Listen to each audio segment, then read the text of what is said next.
Hello అండి. నమస్తే. This is Velangini Bobbili. One more mini vlog. ఫ్లిప్‌కార్ట్‌లో నేను ఏం షాపింగ్ చేశాను ఇప్పుడైతే చూపిస్తానండి. ఆన్‌లైన్ షాపింగ్ క్లాత్స్ ఎప్పుడు నేను షాప్ చేయలేదు. ఎందుకంటే మనం బ్రాండ్స్ బుక్ చేసినా గానీ అవి ఇమిటేషన్స్ వస్తాయని ఒక ఇది ఉందనమాట. ఒకసారి నేను అట్లానే మోసపోయాను.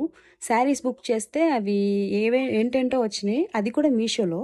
ఇప్పుడు షాప్ ఏం చేశానంటే ఫ్లిప్‌కార్ట్‌లో తీసుకున్నాను. మా వారికి ఆఫర్‌లో టీ షర్ట్ తీసుకున్నా అనమాట. ఇవి హాఫ్ రేట్ పడినాయనమాట.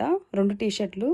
ఏలియన్ సోలీ అయితే తీసుకున్నా. బ్రాండ్ ట్యాగ్స్ ఉన్నాయో లేదో అన్నీ చెక్ చేశాను. బ్రాండ్ ట్యాగ్స్ అయన్నీ మంచిగానే వచ్చినాయి. మా వారు నాకు చెప్తూనే ఉంటారు, ఇవి మంచిగానే వస్తాయి, నువ్వెందుకలా అనుకుంటావని. కాకపోతే ఒకసారి నేను ఫ్లిప్‌కార్ట్‌లో షాప్ చేసింది మంచిగా రాలేదని, ఇంక అప్పటి నుంచి ఆన్‌లైన్ షాపింగ్ క్లాత్స్ ఎప్పుడు తీసుకోము. ఆఫ్‌లైనే ఎక్కువ తీసుకుంటూ ఉంటాను.